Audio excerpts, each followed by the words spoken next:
예, 폭염주의보인데 오늘 오신 분도 그거하고 혹시 말이죠. 지금 현재 앉아 계신 분 중에 수요기업에서 오신 분 한번 손 들어 보실래요? 수요기업. 아까 한 분 계셨는데 여자분 아직 안 누르셨네. 수요기업에서 오신 분이 한 분도 안 계시네. 한 분이 계시면 그분이 완전히 스마트 공장으로 가게끔 지금 만들려고 그랬는데, 예. 제가 오늘 설명할 내용은요, 일반 제조 기업이 궁극적으로는 스마트 공장으로 가야 되지 않습니까? 스마트 공장으로 가는데 어떤 일련의 과정을 겪어서 가야 되는가를 구체적으로 예를 들어서 설명하도록 하겠습니다. 그래서 제가 이제 2부에 보면은 그럼 어떻게 일반 제조 기업들이 스마트 공장으로 가야 되는지에 대해서 5가지 방법을 말씀드릴 거예요. 돌파를 어떻게 되냐. 그런 게 오늘 내용의 핵심이고요. 시작하도록 하겠습니다.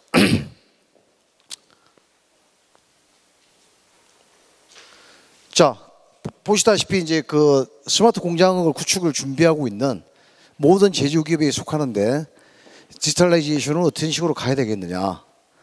그 다음에 두 번째는 그러면은 그 수요기업은 어떻게 준비를 좀 해야겠는지. 그 다음에 마지막으로 이런 스마트 공장을 가는데 9대 적용 기술 중에서 9가지 다 말씀은 안 드릴 거예요. 아주 요즘에 가장 핫한 그런 사례만 들어서 시간 나는 대로 하겠습니다. 본래는 이게 90분 디자인이 됐는데 어떻게 하다 보면 70분 돼서 조금 빨리 좀 넘어가도록 하겠습니다. 자, 저는 말이죠. 한국 인트리 4.0 협회의 컨설팅 현재 위원장을 맡고 있고요. 뭐 모든 협회가 마찬가지겠습니다만은 저희 협회가 조금 이게 하이라이트 되는 부분이 뭐냐면 이번에 같이 일했던 박한구 회장님이 스마트 공장 추진단 단장님으로 7월 1일부로 갔습니다. 그건 내가 볼 때 우리 협회의 굉장히 큰 자랑이고요. 그래서 이제 저는 이제 주로 제조기업의 디지털라이제이션, ICT 소프트웨어 융합, 그 다음에 뭐 컨설팅, 멘토링, 코칭, 뭐 의식 변혁, 뭐 이런 식으로 다양한 활동을 지금 하고 있습니다.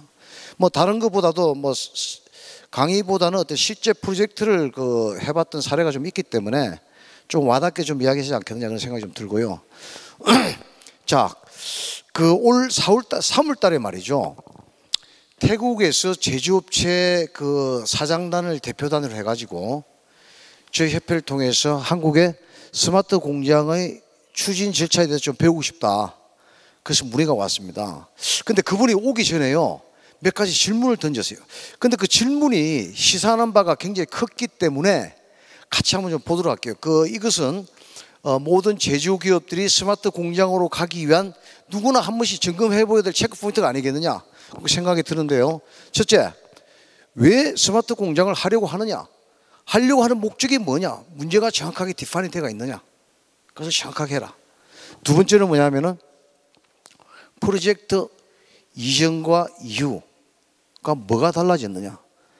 중간에 예를 들어서 알고리즘이 어떤 식으로 누가 와서 어떤 ICT 기술에서 그건 모르겠고요. 그전에는 어떻게 했는데 그 위에는 어떻게 변화가 일어났는지 그것을 저희들 보고 알려달래요. 그 다음에 네 번째는 뭐냐면은 이 CEO가 지금 지난 3년 동안에 많은 사람들이 4차 산업혁명하고 스마트 공장으로 가야 된다 이야기를 많이 해왔습니다. 그래서 CEO들은요, 지금 하루라도 급히 이제 4차 산업혁명의 한국어 버전이 스마트 공장이지 않습니까? 일본은 소사이티 5.0이고, 미국은 DT고, 독일이 인트리 4.0인데, 그런 생각을 갖고 있는데 그 착수점을 바둑으로 말하면 첫 차관점을 어떻게 두어야겠느냐? 어떤 그 사람이 모티브로 해서 시작을 했느냐? 그런 걸 좀 궁금해 했고, 그 다음에 제가 약간 좀 하이라이트 쳤는데, 종업원들이 부족한 역량을 어떻게 메워가면서 이 프로젝트를 추진했느냐. 이것이 저희들이 굉장히 궁금해 했고요. 그 다음에 이제 이거는 데이터 분석하고 일반적인 거고, 그 다음 플랫폼 선정, 예를 들어서 MES 선정할 때, 시스템 선정할 때 어떤 기준에 어떤 이유에 이런 식으로 질문이 나왔습니다. 그래서 다시 한번 여기에 좀 강조할 포인트는 뭐냐면은 이런 디지털라이제이션, 우리가 현재 이 프로젝트 하고 있는 ICT 소프트웨어 제조업의 융합이라든가 스마트 공장이라든가 디지털라이제이션이라든가 이런 것들을 어떤 식으로 첫 스타트를 하게 됐느냐, 그게 굉장히 중요하다는 거죠. 자, 근데 그 한국 제조업의 현황을 좀 보시면요, 평균 가동률이 쭉 한 70% 선이고, 그 다음에 스마트 공장 보급이 뭐 향후에 3만 개 이야기 나오고 있고, 현재 5,003개 구축을 했고, 현재 지금 계속 구축 중입니다. 그래서 제가 지금 현재 하고 있는 게 뭐냐면은 그 안산 지역의 스마트 공장 수준 확인을 지금 하고 다니고 있습니다. 지금 계속 확인하고 있고요. 지금 근데 제가 이제 가는 사이트가 전부 다 뭐냐면 이런 쪽이에요. 그 기초 단계. 그래서 현재 스마트 공장을 추진하려고 하는 제조업체 등의 포트폴리오를 보면은 기초가 거의 70% 이상을 차지하고 있고요. 그 다음 매출액도 보면은 10억 미만이고, 종업원 수도 10인 이하고, 100억대 미만이 50%. 그래서 현재 현황이 우리나라의 스마트 공장의 주력 포인트가 기초는 한 80% 이상이구나. 그 다음 공장은 100억대 미만이구나. 종업원 수는 10인에서 50이 거의 주력의 큰 형태를 형성하고 있구나. 이렇게 보시면 되겠습니다. 자, 그래서 각 단계별은 아시겠는데요. 일단은 이제 제가 볼 때는 ICT 소프트웨어 융합하는 우리 나이파라든가 생산성 본부에서 가장 일점을 두는 것이 여러분의 제조기업의 미적용 단계에 있는 제조업체들을 1단계로 올리고, 1단계가 2단계 올라가고, 미니멈 스마트 공장이라는, 여러분 뭐 아시겠습니다만 스마트 공장에 대한 정의는 여러 가지겠습니다만은 공장 자기가 스스로 알아서 해주는 공장을 스마트 공장이라 하지 않습니까? 그렇게 가기 위한 가장 기본 조건이 뭐냐면 중간 단계까지는 가야 된다. 그런 얘기입니다. 자, 그래서 지금 현재 각 그 현장 자동화나 각 세그먼트별로 보면은 아까 기본적으로 저게 빨간색으로 칠한 부분 정도는 가 있어야 된다. 가 있어야지 각 제조기업이 나름대로 4차 산업혁명 시대의 경쟁력을 준비하기 위한 기본 요건이 된다. 이렇게 보시면 되겠습니다. 자, 이건 한번 보시고요. 그냥 뭐 점수별로 이렇게 나눠지가 있고, 근데 제가 이제 그 수준 확인을 다니다 보니까 거의가 뭐 미적용입니다. 엑셀로 적용하고 있고, 그 다음에 이제 뭐 수준들이 아직까지 뭐 굉장히 극한 상태예요. 자, 그래서 아까도 제가 말씀드린 대로 기본적으로 우리 그 나이파나 생산성 본부에서 하고 있는 프로젝트를 통해서 중간 1 정도까지 가가지고 최소한 우리 공장의 라인에 생산되고 있는 라트라든가 그다음 버퍼, 이런 어떤 각 그 제조 현장에서 컨베이어 벨트상에서 일어나는 그 현상을 모니터링 할 수 있는 정도는 되어야 된다. 그 다음에 AMS 시스템을 연결시켜야 된다는 거죠. 그래서 그 정도까지 목표가 이제 그겁니다. 자, 여기에 수요기업이나 공급기업에 오셔가지고 어떻게 내가 가이드를 하고 어떻게 컨설팅을 해야 되고 어떻게 한다고 했을 때 그 제조기업의 현황에서 작아도 CEO가 중역들하고 같이 우리 제품의 생산 현황의 모니터링하는 정도는 가야 된다. 그런 목표를 일단 보시면 될 것 같고요. 자, 그런데 제조업을 이렇게 쭉 다니다 보면 올해도 제가 이제 그 한일문화재단에 해가지고 대구 2군데, 창원 쪽에 2군데 해가지고 총 한 80개 고객 제조업체 사장님들하고 쭉 하다 보니까 사장님은 굉장히 교육을 잘 받아가지고 나름대로 해야 되겠는데, 그 다음에 각 제조업체 보면은 대표이사하고 그 다음에 혁신 추진자, 그 두 사람 가지고 이제 추진하려고 하다 보니까 안 되는 거예요. 그래서 전부 다 보면은 뭐냐면 전문 인력이 부족하고 인재가 부족합니다. 그게 현안이에요. 그래서 내가 한 군데 그 오승기업이라고 대구에 있는데요. 매출액이 한 1,000억 정도 하고 있습니다. 근데 거기에 사장님이 여기 눈을 떠가지고 양일간에 걸쳐서 직원들을 20명을 여직원까지 해가지고 4차 산업혁명에 대해서 모든 직원이 다 알고 있어야 된다. 기본적으로 그게 4차 산업이 뭐라는 것을 체감적으로 느끼고 공감을 해야지 프로젝트 추진이 성공적으로 간다고 확신을 한 것 같습니다. 저도 뭐 평소 그렇게 주장합니다만은 그게 맞는 것 같아요.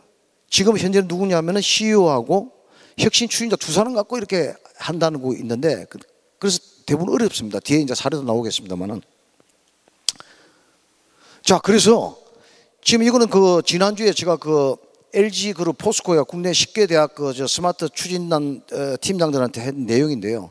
지금 현재 리더십이 이렇습니다. 이런 보세요. 옛날에는 보스가 해라면 했잖아요. 지금은 리더가 서번트 리더십 해가지고 리더들이 했어요. 근데 지금은 92년도생 이후부터는 리더가 막 해도 잘 안 따라와요. 이게 현실입니다. 자, 그러면은 제조업체의 대표이사들이 스마트 공장을 추진하기 위해서 아무리 이렇게 이야기해도 바로 굉장히 어려운 상황입니다. 저는 그걸 이해한다 이거죠.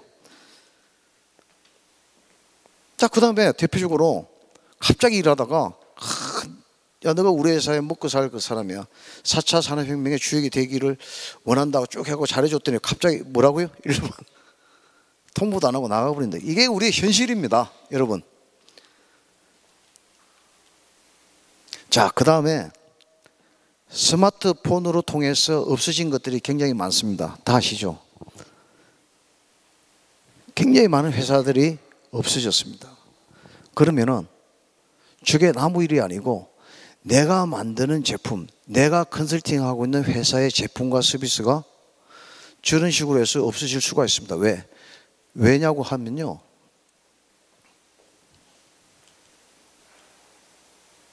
우리 제품 누가 결정합니까?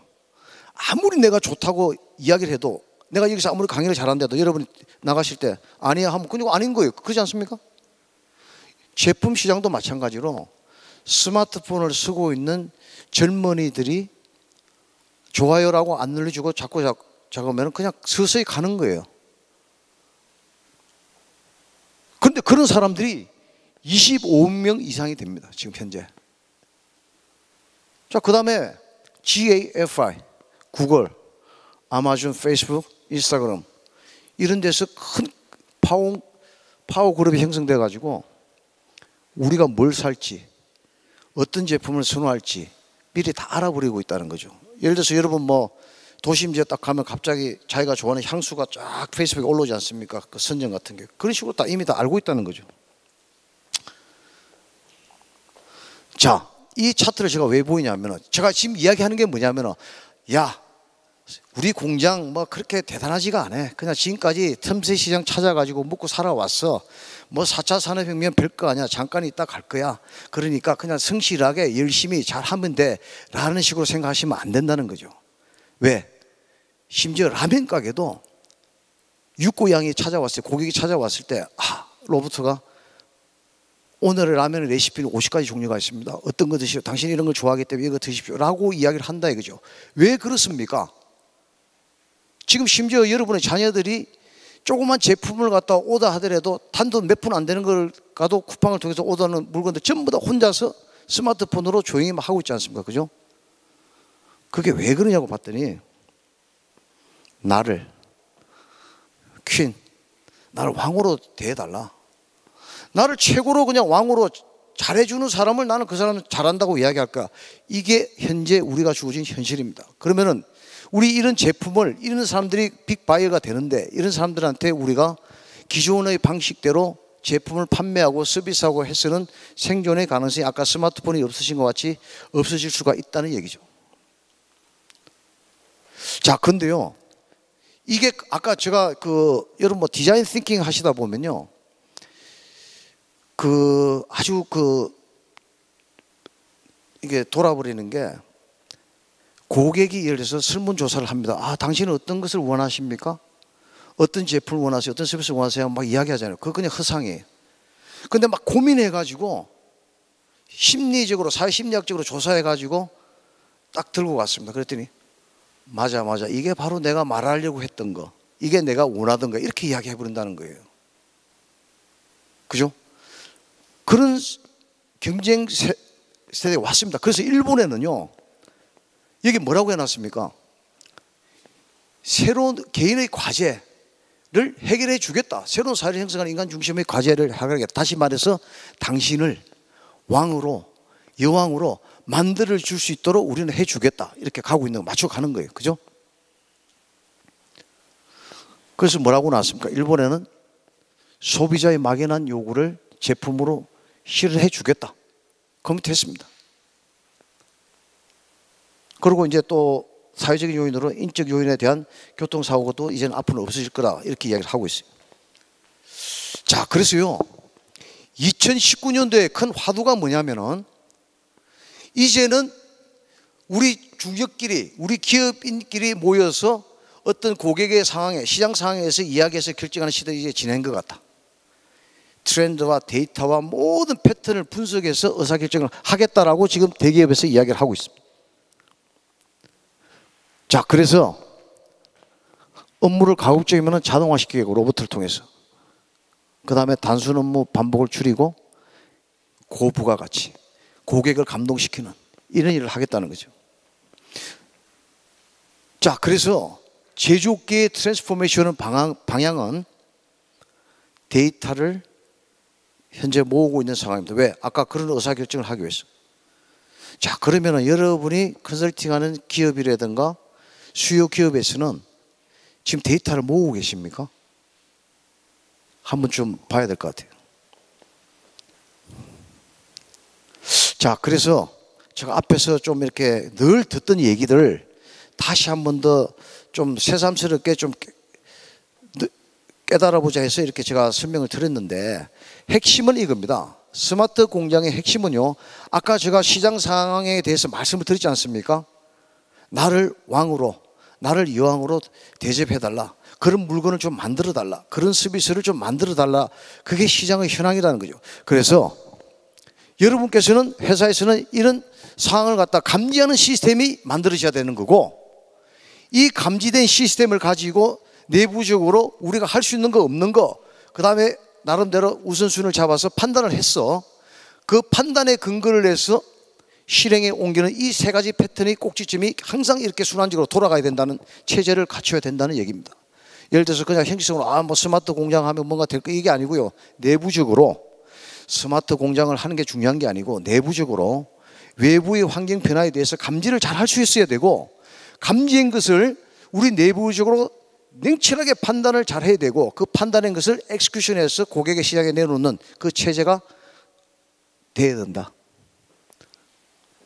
자, 그러면 스마트 팩토리는 이제 뭐 아시겠습니다만, 그 수평적인 통합, 제품의 고객으로부터 받은 요건 정의부터 시작해서 제품을 납품하는 거와, 그 다음에 제일 밑단에 그 액추에이터라든가 센스 단위라든가 L0부터 그 다음 ERP, 그 윗단까지 수직 수평적으로 모든 것을 하나로 통합시키는 과정을 우리는 스마트 공장이라고 보는데요. 뭐 자세한 뭐 이게 컨피그레이션은 조금 나중에 보십시오. 시간이 지금 없어가지고. 자, 이것은 저희 협회에서 지금 많은 아까도 이제 우리 말씀드렸는데, 저희들이 갖고 있는 모델입니다. 이 모델을 지난 3년 동안에 국내 대기업에 있는 스마트 공장 추진 팀장들을 저희들이 3회에 걸쳐서 이미 교육을 다 시켰고요. 간단하게 말씀드리면 이렇게 보시면 돼요. 여러분의 현재 공장의 모든 설비나 모든 장비나 이것을 디지털화한다. 그 디지털한 장비들을 서로 연결해서 고객의 문제를 해결할 수 있는 그런 진흥화시킬 방향으로 가야 된다. 근데 그것을 하는 데 있어서 이용하는 것은 바로 여기에 9가지 기술, 9가지 기술과 4man 2E를 이용해서, 툴로 이용해서 어떤 식으로 추진하는 절차는 뒤에서 설명드릴게요. 해서 그 다음에 영역, 가장 중요한 게 그겁니다.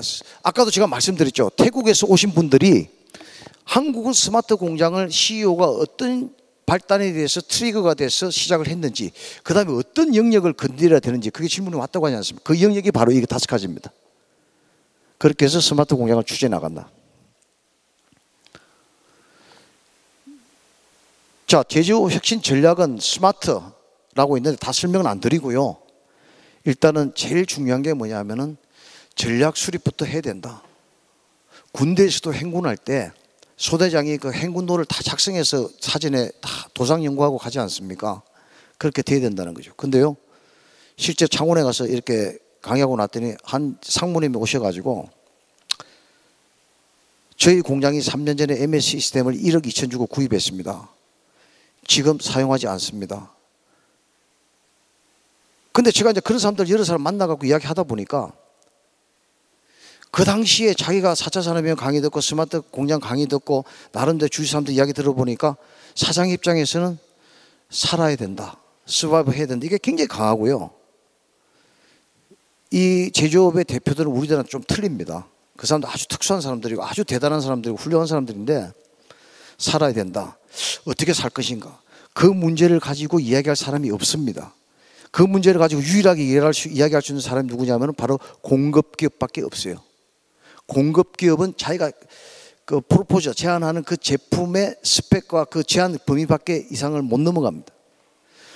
그러다 보니까 이야기를 듣고 하다 보니까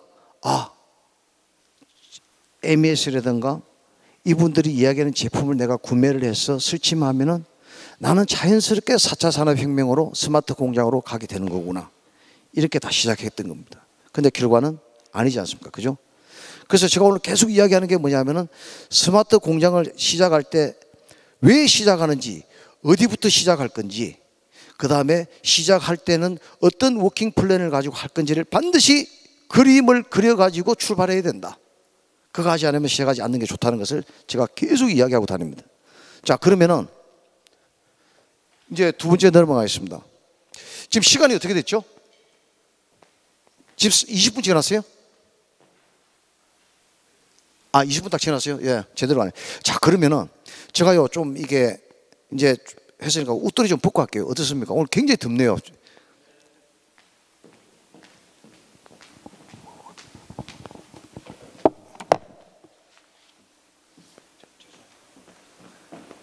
자, 그러면은 지금부터 수요 기업은, 자, 우리 기업이 제조기업인데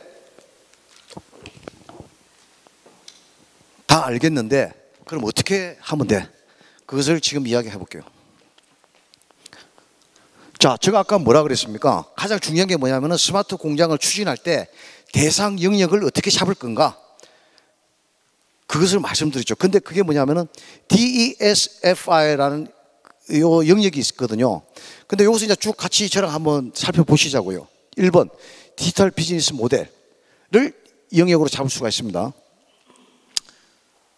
자, 이게 뭐냐면은 여러분 기존의 모델이 있잖아요. 여러분이 판매하는 생산하는 제품이나 서비스에 나름대로 비즈니스 모델이 있습니다. 전통적인 비즈니스 모델이 있는데 새로운 가치, disruptive, 어떤 파괴적인 혁신을 이루기 위해서는 기존의 모델과 서비스 갖고는 안 된다는 거죠. 다시 말해서 새로운 비즈니스 모델, 지금 우리가 이야기하는 ICT 소프트웨어와 같은 디지털 비즈니스 모델을 통해 가지고 새로운 혁신이 가능하다는 얘기입니다. 자, 여러분이 현재 생산하고 있는, 컨설팅하고 있는 업체의 제품과 서비스를 4차 산업혁명에 맞춰서 새롭게 고도화 업그레이드 하기 위해서는 새로운 디지털 비즈니스 모델을 만들어 가야 된다는 거예요. 자, 그러면 이 예를 보면은 네슬러 같은 경우에는 기존에 뭡니까? 전통적인 비즈니스 모델은 여기가요, 커피가루 팔았어요. 그 다음에 뭐 했냐면은 소매 마진해갖고 소매해가지고 거기서 판매 수익 가졌어요. 그 다음에 뭐 했냐면은 주로 소매점을 통해서 채널 방식이 소매점이나 슈퍼마켓을 통해서 판매를 했고 시장도 그냥 대중적으로 모이는 파블릭 마켓에 가서 했던 게 모델입니다. 근데 여기서 4차 산업혁명의 흐름을 타고 새로운 디스트럭티브 혁신을 이루기 위해서 디지털 비즈니스 모델을 잡는 순간 어떻게 되냐면 이런 식으로 그림이 다 바뀌어갔다는 거죠. 이런 식으로 새로운 비즈니스 모델을 만들든가. 자, 제가 지금 말씀드리는 게 뭐냐면은 4차 산업혁명, 오케이, 우리도 스마트 공장으로 추진을 하려고 하는데 어떻게 시작할까? 영역 중에 하나를 말씀드린 거예요. 그 다음 영역, 우리가 갖고 있는 제품을 고도화할 수 있고 그 서비스를 한 단계 올릴 수 있고, 그 다음에 스마트 공장 팩토리 중에서 한 부분의 현장의 공정을 개선하면서 시작할 수가 있습니다. 자, 그 사례를 보기 전에 독일의 지멘스 암베르크 스마트 팩토리는요, 그냥 이걸 전체적으로 보자는 거예요. 그림을, 우리가 가야 될 그림을 보는데, 이 공장은 다품종 소량 생산입니다. 다시 말해서 가지수가 1000가지 이상이 돼요. 1000가지 이상이 되는 대표적인 다품종 소량 생산 공장인데, 이 공장이 어떻게 해서 직원 수도 1300명으로 늘었고 매출액도 늘고 이렇게 체제로 가게 됐느냐 봤더니 바로 이런 부분을 복합적으로 레고 맞추듯이 다 인프라로 깔고 있기 때문에 그런 공장 구현이 가능했다. 어떤 거? 예를 들어서 자동화, 디지털화, 4차 산업혁명이라든가 스마트 공장 하다 보면요, 직원들의 협조가 굉장히 조직 문화가 굉장히 중요합니다. 뭐 여기서 다루어야 될 문제는 아니지만은 굉장히 많이 들어가고요. 아까 이야기한 대로 국내 제조업체의 스마트 공장 추진에 있어서 애로사항을 겪었던 게 뭐냐면은 대표이사, 그 다음에 대표이사가 오른팔로 여기는 혁신 추진자, 그 두 사람만 주동이 돼서 하다 보니까 굉장히 어려웠다는 거죠. 자, 그러면은 스마트 제조 혁신을 위해 가지고 여러분 이거 아시죠? 그 나이키가 말이죠. 나이키, 아디다스, 리복 세 가지가 있었는데 아디다스가 나이키를 한번 이겨보려고 아무리 예를 들어도 그 당시 한번 이겨봐야겠다 할 때 그 시장 상황이 마켓이 어떻게 되냐면요, 보다시피 이 정도 지금 차이 났어요. 한 3배, 3.5배 되네요. 그래서 어떤 전략을 썼냐면은 아디다스에서 리복을 M&A 했어요. 자, 여러분 생각해 보세요. 여러분이 현재 담당하고 있는 수요 기업이나 고객이 분명히 그 마켓 세그먼트 내에 그 시장을 도미네이트하는, 그 시장을 지배하는 경쟁자가 있다는 거죠.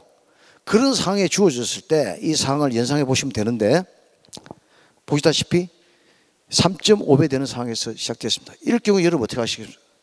포기하시겠어요? 그냥 요만 먹고 살지 그러겠어요? 그래서 어떻게 했냐면은 M&A를 했습니다. 했는데도 불구하고 아디다스하고 더 차이가 벌어졌습니다. 그래서 아디다스는 이제 마지막이다 생각하고 어떻게 했냐면은 4차 산업혁명의 ICT 기술을 적용해서 새로운 혁신을 하겠다 해서 로봇과 3D 프린터, 그 다음에 깔창부터 신발끈까지 전부 다 아까 제가 말씀드렸죠. 나를 여왕으로, 나를 왕으로 만들어 달라에 적극적으로 동참했습니다.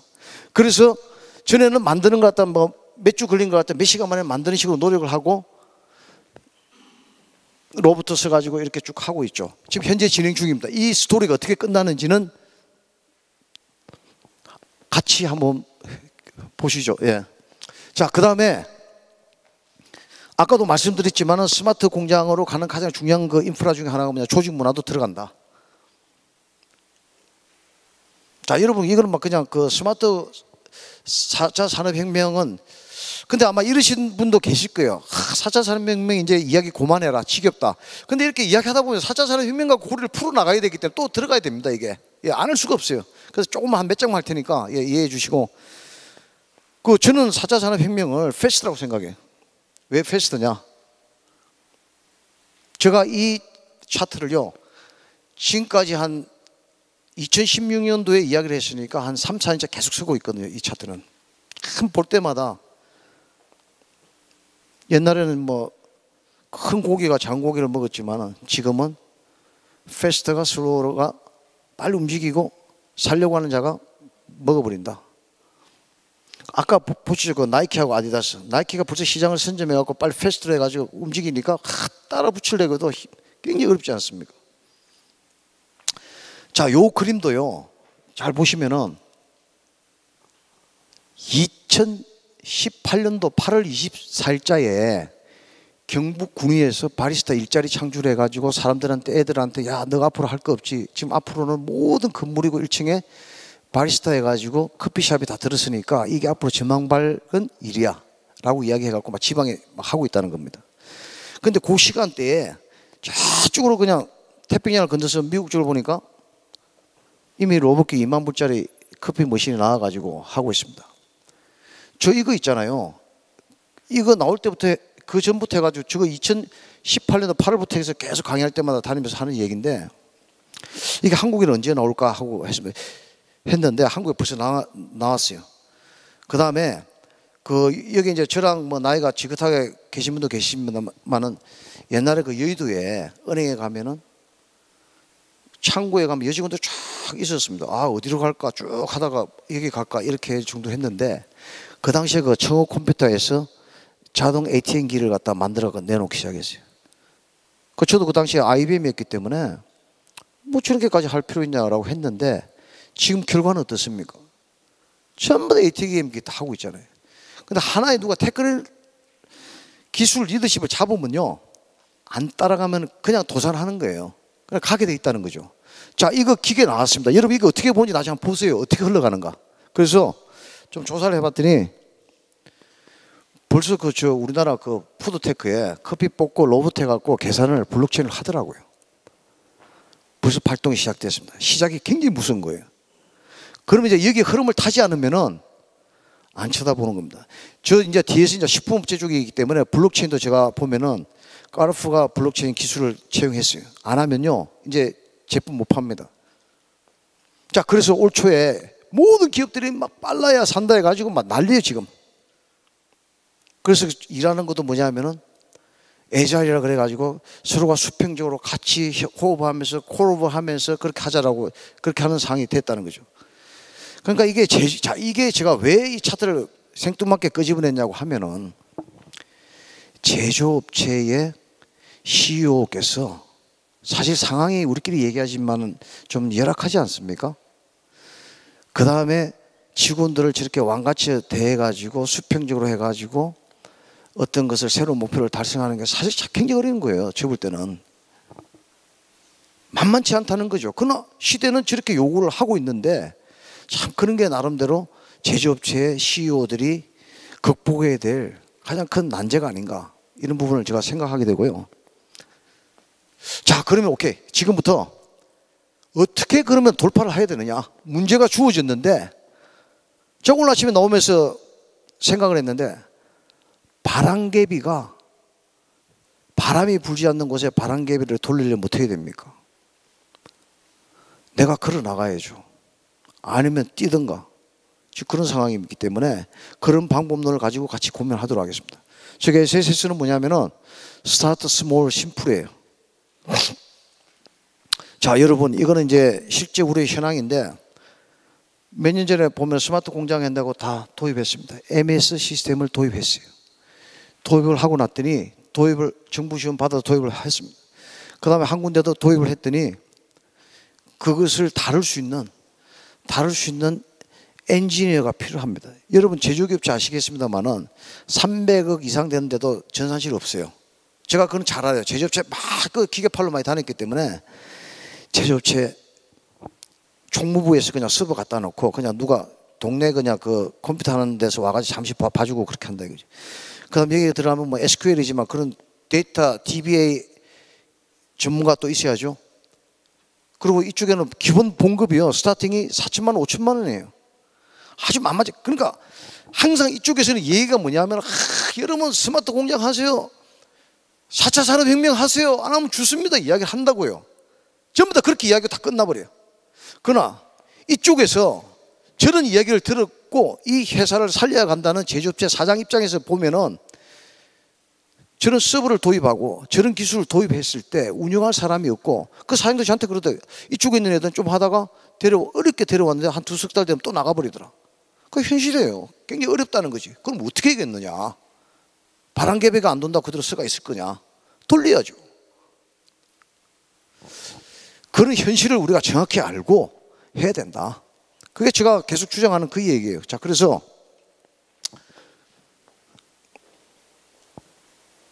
자, 여러분 MS 시스템을 아까 제가 말하는 업체가 도입했어요. 1억 2천 주고 3천 주고 도입했습니다. 도입하면요 순차적으로 데이터베이스를 업데이트 시켜야 될 게 몇 개냐면 저 노란 색깔이 DB예요. 요거 저 그린 색깔이 몇 개입니까? 하나, 둘, 셋, 넷, 다섯, 여섯, 일곱, 여덟, 아홉. 미니멈 9개 정도 데이터베이스가 순차적으로 시간적으로 업데이트를 해야 됩니다. 이게 한쪽에서 업데이트 안 해놓으면 안 돼요. 이렇게 돼 있다고요. 그러면은 4차 산업혁명에 대해서 의식화 안 돼 있고 전혀 공감이 안 돼 있는 직원들한테 사장이 무조건 그냥 발로 차면서 이거 하지 않으면 안 된다 했을 때 저 데이터를 입력한 거 그냥 노가다입니다. 노가다. 근데 그 노가다가 오래 안 간다는 거죠. 노가다로 해갖고 하는 것은 에러가 많이 나와요. 내가 우리 부인이 나를 위해서 아주 긍정적인 마음으로 음식 해줄 때 맛있는 거지. 뭐 이렇게 하면 아시잖아요. 자, 그래서 스마트 공장을 도입했던 ICT 소프트웨어를 갖다 했던 사람들이 70%가 뭐냐면은 효과가 없다. 왜? IT 전문가가 없고, 그 다음에 직원들이 공감이 안 돼서 왜 하는지 모르겠다. 사장이 막 해라고 하니까. 근데 이 차트가 없는 게 있어요. 이런 거 사실 좀 민감하기 때문에 제가 그냥 우리들끼리만 이야기하려고 했기 때문에 없을 수가 있습니다. 그냥 좀 보시면 돼요. 그 다음에 여름에 10군데 스마트 공장을 왜 해야 되는지, 그리고 이야기하는 사람들은 전부 다 뭐죠? 전부 다 그냥 외국 사례만 갖고 막 이야기한다는 거죠. 괴로운 거예요. 해결해야 되는데 어떻게 될지 모르겠고. 그게 제가 돌아다니는 결과의 현실이에요. 자, 그러면 성공한 기업은 어떻게 시작했느냐?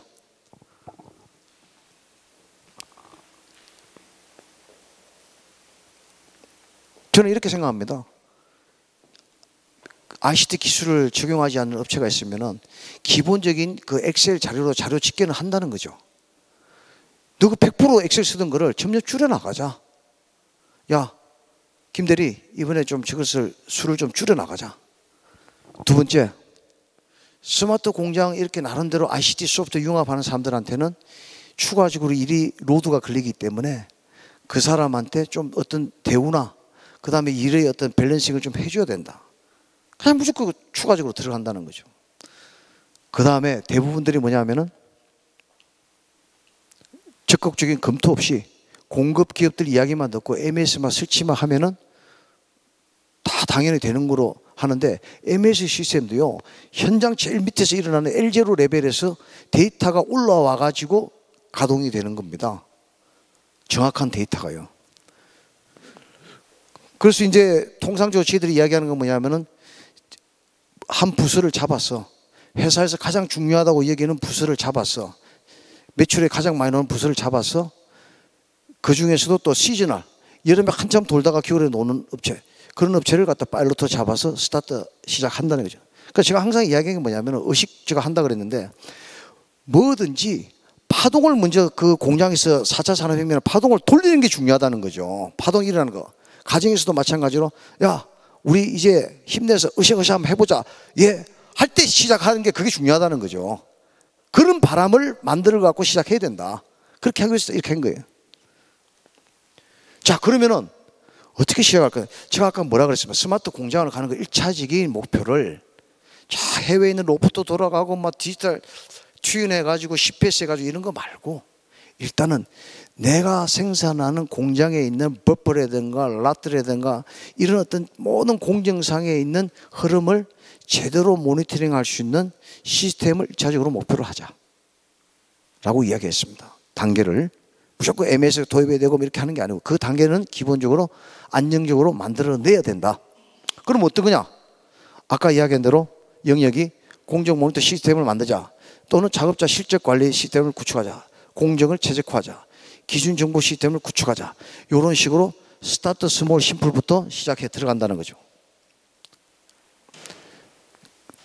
반복됩니다만은 아까도 말씀드린 대로 스마트 공장을 융합할 때, 추진할 때 워크 플랜이 굉장히 중요하다. 왜 하는지 굉장히 중요하다.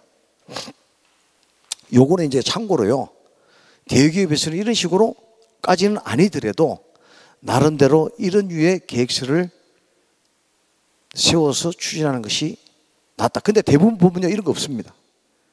그냥 업체 불러가지고 설치하고 그냥 이상 없이 잘 돌아간다고 이렇게 한다는 거죠. 그 예를 들어서 여기 보면은 각 영역이 있지 않습니까? 여기서 우리 회사에 맞는 영역은 각 공정을 잡아서 하나하나씩 추진해 나가면 되는 거죠. 근데 제가 지금 말씀드린 게요, 허황된 소리라는 거 사례를 지금 좀 이따가 보여드릴게요. 스타트 스몰 해가지고 심플 해가지고 스타트 했더니 점점 이렇게 확산돼가고 그 파동이 살려놓으니까 계속 퍼져가 나가더라고요. 자, 포스코에서 구축한 사례인데, 그 여기는 이제 그 FE 야금하는 회사인데 그 MS 시스템이 구축이 돼가 있습니다. 있는데 이 작업 지시서가 항상 페이퍼로 그냥 왔다 갔다 하는 거예요. 그러니까 막 손도 더럽죠. 막 그냥 공장 환경도 더럽지 않으니까 막 작업 지시서도 누들누들하고 막 여러 가지 집계도 잘 안 되고, 집계하는데 여기 보시다시피 시간도 많이 걸리고 일일에 2.5시간이 검색하는데, 작업 표준서 검색하는데 이렇게 시간이 걸리지 않습니까? 그래서 여기에서 작업 표준서를 나름대로 타블렛 PC를 통해 가지고 이렇게 ICT 융합시켰더니 이런 식으로 이제 스타트하는 거예요. 그럼 우리 공장에서는 작업 지시서를 페이퍼를 없애가지고 타블렛 PC에 담아서 한다. 그게 지금 우리 ICT 소프트웨어 융합하는 이 프로젝트의 기본 취지가 이런 겁니다. 이런 것부터 시작하자는 거예요. 그 발동을 걸어주는 거예요. 그래서 기존에 있는 그 MES 시스템의 패널에다가 여기다가 작업 표준서라는 것을 한 칼럼을 더 집어넣어 가지고 작업 표준서를 관리하는 그런 시스템으로 구축해 나간다. 그러니까 일단은 뭐냐면은 데이터에 대한 로스가 없고 작업 표준에 대해서 그날 집계가 바로 떨어져 나오고요. 통계 데이터가 그런 식으로 효율성이 있다. 그 다음에 뭐냐면은 여기는 이제 모니터링 시스템, 작업 지시서 같은 거. 그래서 제가요, 아까도 계속 반복됩니다만은 1차적으로 우리 회사의, 제조회사의 생산 현장에 데이터를 집계하고 집계한 것이 모니터링 될 수 있도록 하는 1단계를 잡아가는 것이 성공으로 가는 길 중에 하나다라고 말씀드릴 수 있겠습니다. 자, 그러면은 두 번째는 돌파구 2인데 생산 현장의 표준화와 최적화를 하고서 해야 된다. 자, 여러분, 그 현대자동차에서 새로운 그 음량 시스템을 이번에 개발했는데요. 저도 이거 얼마 전에 들어서 담아왔습니다. 지금 우리 그 차를 타면은 뭐 아버지 듣는 음악, 애들 듣는 음악 다 틀리지 않습니까? 그 다음 또 티맵 소리도 나오고. 근데 이제는요, 내년 하반기에 이게 사용 가능한 걸로 알고 있는데 각자가 듣는 음악이 각자만 들리게끔 하는 시스템으로 하는 거예요. 그러면은 이것을 공급하는, 기존에 공급하는 회사가 있지 않습니까? 그죠? 이게 와이어링이거든. 하니스 해가지고. 제가 그래서 이거 하나 들고 왔어요. 이게 뭐냐면은 그 와이어링 그 하니스 하는 이게 그겁니다. 이게 저런 거 전선 연결하고 하는 거거든요. 근데 이거를 갖다 다 나눠 보면은 한 17개 가닥이 돼요. 17개. 그 다음에 여기 이제 하우징이라 그랬고 이거 갖다 꼽아가지고 흔들고 꼽고 흔들고 당겨보고 하니까 3번씩 또 들어가잖아요. 그럼 이 한 공정에 여기에 이 제품이 나오는데 엄청나게 많은 워크로드와 복잡한 공정이 들어간다는 거예요. 자, 이게 뭐냐면은 지금 여러분이 타고 계시는 승용차의 전선 배치 와이어링 그거예요. 그러면은 보세요. 4차 산업혁명이 왔습니다. 이런 시스템, 새로운 음량 제어 시스템을 구축한다고 했을 때 이거 갖고 되겠습니까? 적어도 이런 게 4개가 동시에 개발이 돼야 돼요. 그러면은 지금 현재 이 회사가 매출이 한 250, 300 하고 있는데 야, 우리 이제 내년부터는 차들이 전부 다 저런 차로 해갖고 산다고 했을 때 이거 공급했을 때 하루아침에 이거 모든 생산 라인부터 바꿔 되겠어요? 플렉시블하게? 그냥 가는 겁니다. 그러니까 그런 차원에서 뭔가 좀 우리가 변화를 일으켜야 된다. 왜 그러냐면 저 기술이 갑자기 나왔어요. 갑자기 현대자동차에서. 그러면은 4차 산업혁명은 인간을 행복하게 해준다고 그랬는데 아까 이야기대로 계속 나오고 있지 않습니까? 저는 차 안에서 막 그 이 음악 저 음악 시끄럽게 한 사람밖에 못 들었는데 아버지가 듣는 음악만 지금은 누구든지 다 들을 수 있어요. 랩도 들을 수 있고 애들 나름대로 자기 나름대로 독자적인 음악실을 구성하는 거예요. 새로운 음량 시스템 개발을 통해서. 그래서 제가 몇 개 적어봤어요. 보면은 다 내비게이션 길 음성 안내 시스템도 운전자만 듣게 되고 뒤에 있는 사람은 전혀 그거랑 관계없는 거예요. 안 들리는 거예요. 그러면은 그것을 갖다가 구축해주는 새로운 그 전선 시스템은 저거보다 분명히 복잡해질 것이다. 그러면 저런 생산 체제에서 시장을 갖다가 나름대로 제품을 생산하는 업체가 그 다음은 어떻게 됩니까? 그냥 가는 거잖아요. 자, 그래서 이제 굉장히 4차 산업혁명은 엄청난 변화와 위기와 기회가 함께 공존하는 그런 세상이다라고 하는 게 그런 것 같아요. 자, 그래서 제가 이제 공정 개선 가지고 아까 영역을 제가 말씀드렸습니다. 야, 우리 어떻게 해야 돼? 예, 이런 영역을 찾아서 회사에 맞게끔 추진하는 이제 공정 개선 들어가 보자고요. 자, 이게 아까 뭐냐면은 LK 하이테크에 350억이네요. 직원들 이렇게 되는데. 그러니까 이 회사가 여러분 제가 이걸 왜 사원을 넣었냐면은 얼마나 복잡하고 에러가 많이 나고 저거 힘들면은 정성을 다해라. 성실하게 잡생각하지 말고 딴 생각하지 말고 이렇게 현장에서 지시를 하더라고요.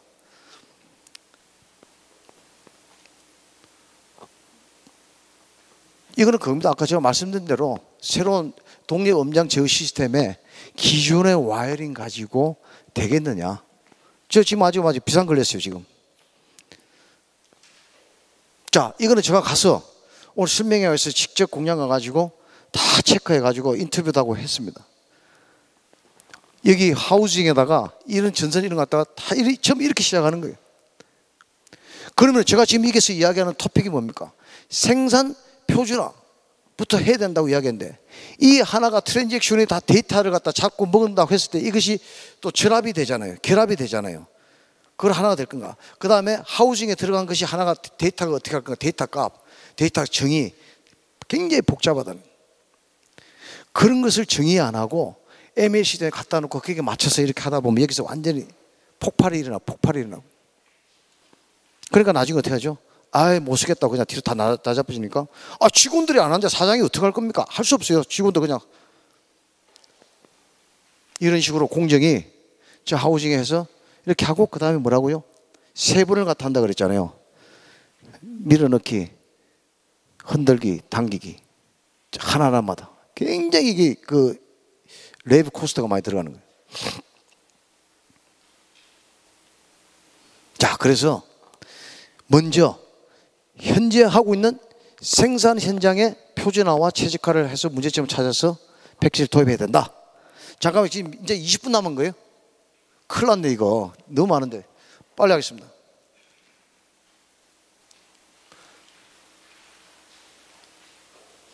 자, 그래서 아까 그분이 아까 LK 하이테크에 있는 회사의 그 공장 총책임자가 뭐라고 이야기했냐면 해라 작업 방식이 아니라 작업자 입장에서 내가 이거 하지 않으면 안 된다라는 식으로 의식을 전환시키고 있답니다. 아무리 내가 해도 안 하니까 안 되더라는 거죠. 내가 이것을 하지 않으면 안 된다 이런 식으로. 왜? 모든 데이터의 발생이 현장부터 나오기 때문에 그렇습니다. 현장에서 데이터가 나오기 때문에 현장에서 올바른 데이터가 나오게 하기 위해서 이런 과정이 들어간다는 거죠.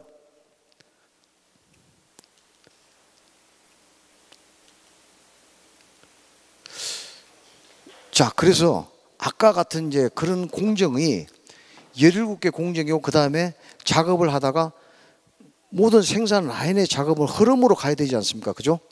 근데 이거는 내가 가서 보니까 관찰하니까 그 여종업원이 왼쪽에서 작업했다가 중간 갔다가 오른쪽 갔다가 다시 또 왼쪽에 가고 몇 번을 왔다 갔다 하더라고요.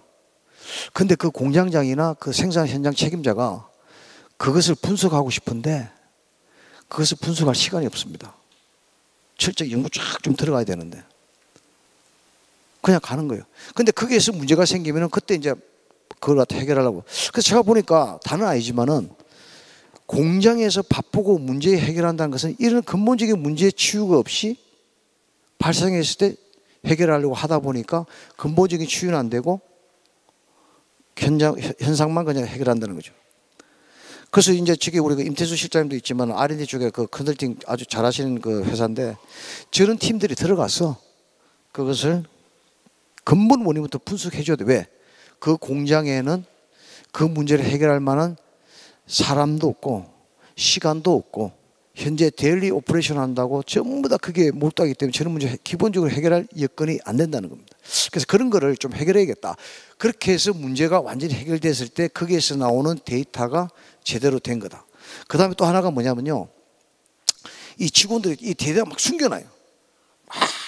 그래서 이제 그 스마트 공장 디지털라이제이션을 제대로 하기 위해서 뭐냐면은 3.5S부터 많이 합니다. 야, 전부 다 있는 거 다 끄집어내. 다 끄집어내. 버릴 거 버리고 놔둘 거 놔두고 거기서 제대로 스트럭처링 해가지고 데이터 발생을 시킨다는 거죠. 근데 처음에 여기 뭐 이상이 없는 줄 알고 했더니 나중에 보니까 여기서 또 데이터 나오고 저도 나오고 해갖고 엉망이 돼버린다는 거죠. 그런 게 굉장히 중요하다. 그래서 여기 수요 기업에 계시면은 여러분 현재 공장에 있는 모든 것을 갖다가 다 끄집어내라. 버릴 거 버리고 거기서부터 나름대로 플로우와 프로세스와 정형화, 일을 정형화시켜서 일을 시작해라. 이런 게 굉장히 중요하다.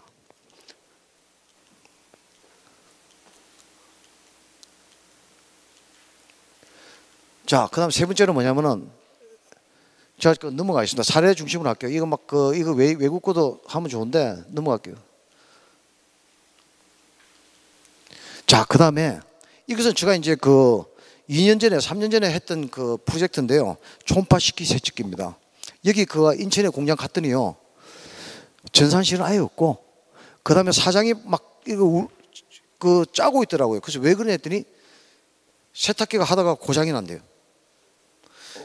그러면 저게 경북 달성이고 막 이런 거창이고 이런 데 가가지고 근데 갈 때도 뭐냐면 직원들 혼자 안 가려고 해가지고 2명씩 보낸다 그러더라고요. 그럼 그 경비만 해갖고 500만 원씩 들어간대요. 그걸 갔다가 이렇게 발로 몇 번 차보고 이러면 그냥 괜찮대요 또. 그런 게 너무 많은 거야. 그래서 제가 이제 그 현상을 듣고 사장님 이것을 리모트 컨트롤 할 수 있도록 해보세요. 그 다음에 사장님이 생산하고 있는 초음파 식기 세척기를 스마트폰하고 ICT 소프트웨어 융합을 한번 시켜보세요. 그래서 여기서 컨트롤하고 저서 에러가 뜨면 바로 여기서 슈팅될 수 있도록 그렇게부터 한번 가져가 봅시다 했어요. 그 다음에 저기 보면 컨트롤 박스에 보면 용접을 하는데 여러분 요즘에 용접 있잖아요. 직원들 없습니다. 전부 다 50대들이 주력이에요. 그 사람들 다 퉁팅 튀고 일하는 게 자기 안 하면 안 되니까 젊은 사람들 용접을 안 한다는 거예요. 자, 제가 지금 말씀드린 게 뭐냐면 이게 우리의 현실입니다.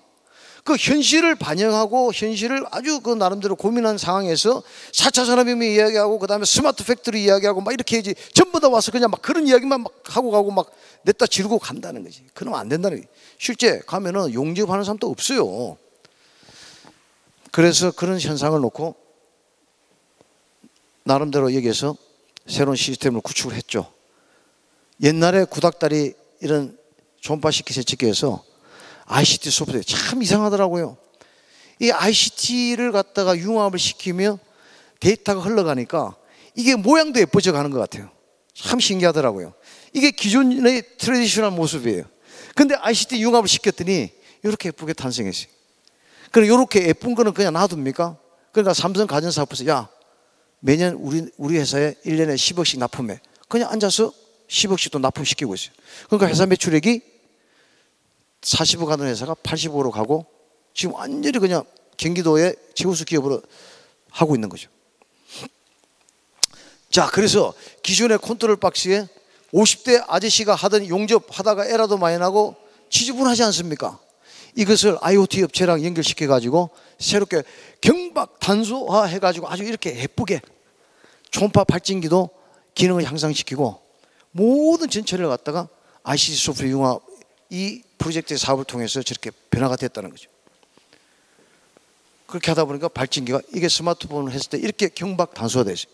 자, 여러분 가장 중요한 게 뭐냐면 제조업체들 사장들 있잖아요. 뭐 돈 쓰라면 절대 100만 원도 안 씁니다. 아까워서.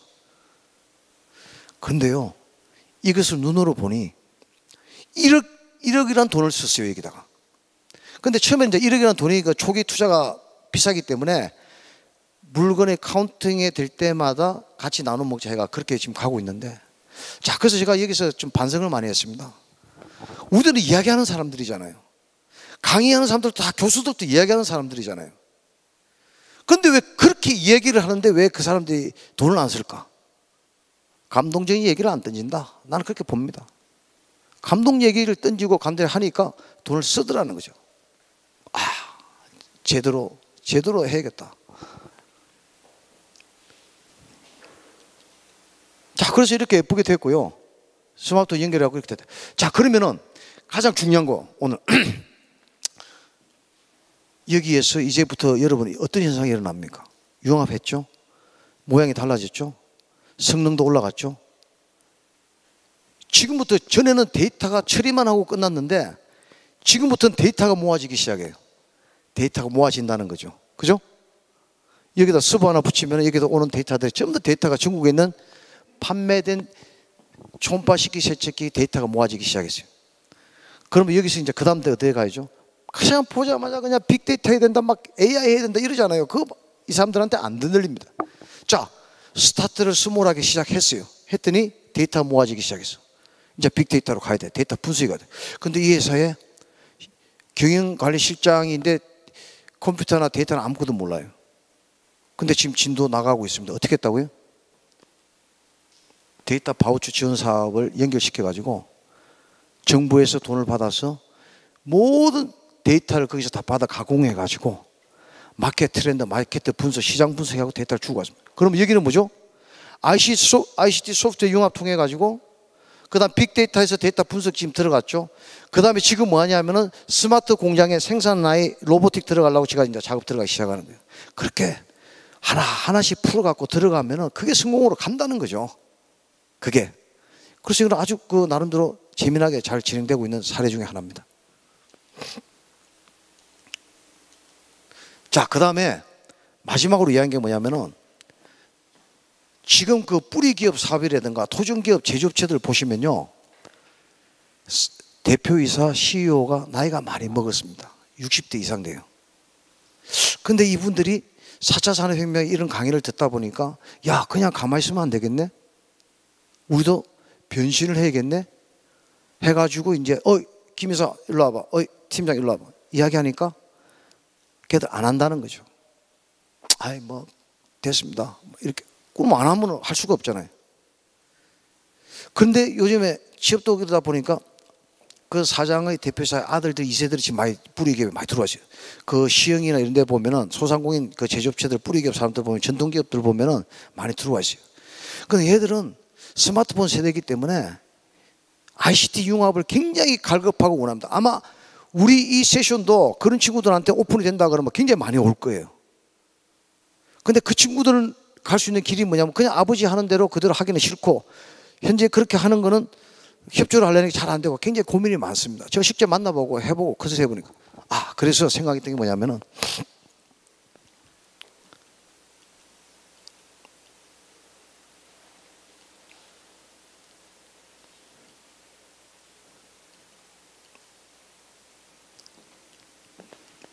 여기 보면은 소상공인 창업 유도를 위한 전담 멘토링하고 이런 게 있다는 거죠. 뭐냐 보시면은 2세요. A 개인이 아버지가 하는 장소에서 기존 사업을 폐업하고 뭐 이런 거 했을 때 이런 케이스가 굉장히 많이 있습니다. 그래서 그 2세를 창업 자금이라든가 7천만 원이라든가 1억이라든가 나이파 자금을 갖다 연결시켜주면 굉장히 창의적 있게 새로운 문화. 자, 아까 이야기한 대로 그 회사가 제가 뭐라 그랬습니까? 디지털 비즈니스 혁신을 일어나기 새로운 가치를 추구하기 위해서는 새로운 비즈니스 모델을 만들어야 된다 그랬잖아요. 새로운 비즈니스 모델을 창업하면 되는 거예요. 기존 직원을 안 하면 새롭게 해가지고 뽑으면 되는 거예요. 그게 우리가 살 길이고 이 전통 뿌리 기업이 사는 길이고 그게 새로운 변화의 모습이다. 그 이런 돌파구가 있다는 거죠. 지금 시간 얼마 남았습니까? 이제 10분 남았어요? 너무 준비를 많이 해가지고요. 그 용서하시고 아니 무슨 강사가 말이야 시간도 조절도 못하고 그렇게 하지 마시고요. 그냥 하나라도 좀 이거 넣어야 되는데 이거 좀 넣어야 된다 하다 보니까 좀 그렇게 됐으니까 좀 너그럽게 좀 이해해 주십시오. 예. 자, 그래서 이런 R&D 기반에 있다는 거죠. 그럼 우리 여기 그 임 실장이 있는 이런 회사에서 아주 기가 막히게 도와주고 서로가 윈윈할 수 있는 거죠. 자, 그 다음에 아까 제가 말씀드린 대로 여기가 그 식품 단지가 있는 지역이잖아요. 그래서 이건 식품 업체들이 유감스럽게도 많이 안 왔는데 식품 제조업체들은 국민 건강과 사랑과 직접적인 관련을 맺고 있기 때문에 거기에 대한 규격이라든가 스펙이라든가 데이터, 온도, 습도 이런 걸 굉장히 철저하게 멸균 뭐 이런 거 해가지고 강조를 많이 하기 때문에 기본적으로 데이터 관리나 데이터 핸들링이나 이런 부분은 다른 제조업체나 뿌리산업 이런 것보다는 조금 더 잘 돼가 있는 것 같아요. 그래서 이런 데는 빨리 모니터링 시스템 만들어 가지고 MS를 통해서 혁신을 갈 수 있는 스마트 공장 갈 수 있는 다른 업종보다는 좀 유리하고 기반 조성이 잘 돼 있는 것 같다. 그런 말씀드리고, 현재 그 이쪽 지역에 가장 잘 돼가 있는 것은 요즘에 스마트 햇삽이라고 그래갖고요. 뭐 기존 그 스마트 햇삽에다가 이제 새로운 공정 시스템, 모니터 시스템 넣고 MES 넣어가지고 전체적으로 생산성 향상과 공장 효율화로 가는 그런 시스템을 만들었다. 그 중에서 대표적인 게 이쪽에서 자랑하는 게 순수본이더라고요. 그래서 그리고 이상하게 보니까 식품 쪽에는 사례가 많지 않아요. 아무리 찾아봐도 농심이고 뭐이고 다 이게 해서 이제 유일하게 한 데가 뭐냐면 CJ 올리브스 그쪽에 이제 대표사에서 친구를 해가지고 그쪽에 좀 이제 전시해서 가서 좀 알아보고 왔는데 많지가 않아요. 자, 그 다음에 그 아까 이야기한 또 햇삽 이거도요. 그 대부분들이 우리 제조업체들이 자기 일에 열심히 하다 보니까 이 지원 사항을 잘 모르는 것 같아요. 그래서 적어놓은 게 스마트 햇삽 구축 지원 사업이 있더라고요. 한국식품안전관리인증원회한테. 이거 전화해가지고 정부 지원 받아가지고 빠른 시일 내에 할 수가 있다. 의외로 뿌리기업, 전동산업, 제조업체들이 이런 지원 사항을 잘 모릅니다. 그래서 여러분들 그걸 좀 알려주시고 이렇게 했으면 좋겠고, 그래서 공정 모니터링 시스템을 먼저 통해서 생산 라인에 흘러가는 모든 데이터 흐름을 일목요연하게 대시보드 형태를 통해서 이렇게 지원하면 이런 효과가 나타난다. 효과는 자, 그 다음에 그 까르푸 아까 제가 처음에 말씀드렸잖아요. 블록체인이요. 몇 년 전만 해도 이런 거 왜 써 그랬는데 요즘 아주 놀랄 정도로 굉장히 많이 하고 있는데 제조업체부터 하는데 이 까르푸가 이제는 그 여러분 그거 아시죠? 그 저 어저께 이제 그 자폐증 걸린 학교에 있는 선생님인데 자폐증 인원수가 많이 줄어든다. 전에 300명인데 이제 200명밖에 안 된다. 했더니 그게 아니고 저출산으로 해서 요즘 저출산하면요 그냥 이게 또 쓰면 안 되다. 그 용어를 출생으로 해요. 출생. 아, 요즘 조심해야 되더라. 조심할 게 너무 많아요. 아, 그래서 저출생으로 인해서 근데 애들이 자폐증 이런 게 굉장히 많다 이지. 그게 뭐냐면은 자, 우리끼리만 이야기합니다. 그 중국에서 오는 농산물도 우리 그냥 먹잖아요. 여러분 중국에서 위생 관리하고 김치 같은 이런 거 해갖고 뭐 여러 가지 이런 거 안심할 수 있습니까? 거의 지금 100% 이상 그쪽 갖다 먹잖아요. 예, 그런 거로 인해 가지고 이제 문제가 발생하고 하니까 까르푸에서 그것을 알아갖고 푸드 추적 시스템에서 우리가 딱 까르푸는 이마트 갔을 때 제품을 봤을 때 중국 어디에서 어떻게 나왔다는 것을 쫙 한눈에 볼 수 있는 거죠. 자, 이렇게 발생하면 제가 아까 그 뭡니까 그 여의도 국민은행 ATM 이렇게 했다는 것이고로 이렇게 딱 시작했죠. 이 패스트예요. 패스트잖아요. 하면은 다른 업체들도 전부 다 이 시스템 안 가면 이제 안 사 먹습니다. 불안하기 때문에. 그러면은 부대 효과를 해서 이걸 통해 가지고 다른 제품까지 다 잘 팔리게 되죠. 전부 다 이쪽에 몰리게 되죠. 그러면은 너도 나도 블록체인으로 내 제품을 누구든지 소비자들이 추적할 수 있도록 해야 된다는 거죠. 그게 무슨 거예요? 그러니까 여기 지역에 식품업체 있는 지역에 이것을 빠른 시일 내에 해야 되고 그 다음에 햇삽이 되어 있으면 스마트 햇삽으로 가는데 모니터링 시스템을 구축하고 그 다음에 MES 설치하고 그 다음에 블록체인 식으로 순서대로 이렇게 가면 제대로 스마트 공장으로 가는 것이라고 저는 생각이 듭니다. 예.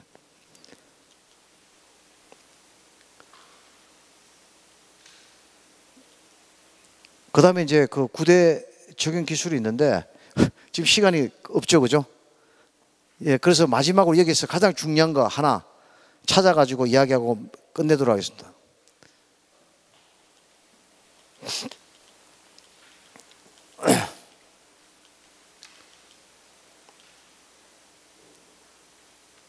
제가 VR, AR 이야기할게요. 이게 뭐냐면은 AR 글래스로 이용해가지고 타이트닝 너트 조이는 건데요.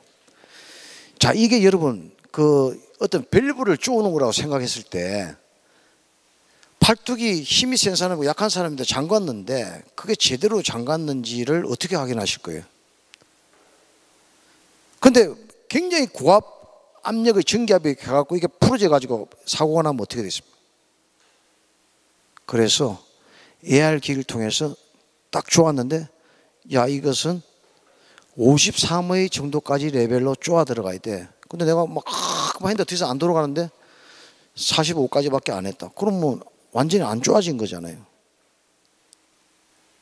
그런 게 굉장히 좀 중요하다. ICT 그 적용 기술들이. 그래서 그 시간이 좀 다 됐기 때문에 말씀을 드리면은, 내가 어디를 갔는데 왜 가는지는 내가 스스로 내 자신에 이야기할 수 있어야 된다. 내가 스마트 공장이고 ICT 소프트 융합을 하는데 하지 않으면 안 된다 시대 도태, 그게 아니고요. 왜 해야 되는지, 그 다음에 엄청난 이렇게 4차 산업혁명 기술과 이런 관련 기술이 뭐가 뭔지는 모르겠다는 거예요. 그건 전문가들 부르면 됩니다, 여러분. 제가 그 오토메이션 월드 코엑스에서 할 때 정말 어마어마한 장비 회사들이 무지하게 공급기도 와야 돼. 다 준비되어 있습니다. 기다리고 있습니다. 그러니까 그런 걱정하지 마시고, 내가 왜 이 엄청난 기술을 통해서 그전에 이랬는데 이렇게 변화된 모습을 내가 그릴 수 있어야 되고, 그 그림을 구체적으로 디스크라이브 돼야 되고, 그 다음에 그 내용을 우리 여직원도, 우리 사장님이 저렇게 바쁘신 거는 이런 것 때문에 굉장히 바쁘시고 하다는 것이 의식화되어야 된다. 그래서 제가 저번에 그 개장 기술에 6월달, 7월달에 그 특집으로 낸 게 있는데요. 자, 여러분 하나만 요것만 얘기 끝낼게요. 내가 라인에 있는 아까 이야기한 대로 그 와이어링 하는, 하니스 하는 그 여직원인데 작업을 하는데 위에서 쫄쫄 까니까 하는 게 아니고, 내가 이렇게 새로운 음장 시스템을 라인을 결합하고 이런 공정을 하고 있는데 이게 드라이브하는 젊은이들이 아주 음질이 좋다고 하는 그 모습을 연상하면서 작업을 하면 분명히 생산성도 오르고 엄청난 효과가 난다. 그렇게 생각합니다. 그래서 내가 뭐냐면 그런 어떤 의식과 그런 어떤 생산 현장에서의 어떤 기본 데이터가 정확하게 발생할 수 있도록, 파동이라고 이야기했잖아요. 그 파동이 깨끗하고 전혀 흠집이 없는 그런 데이터가 올로드로 만든 다음에 그 다음 시스템과 연동해서 가야 된다. 그래야 성공으로 갈 수가 있다 하면서 마치도록 하겠습니다. 네, 고맙습니다, 여러분. 네.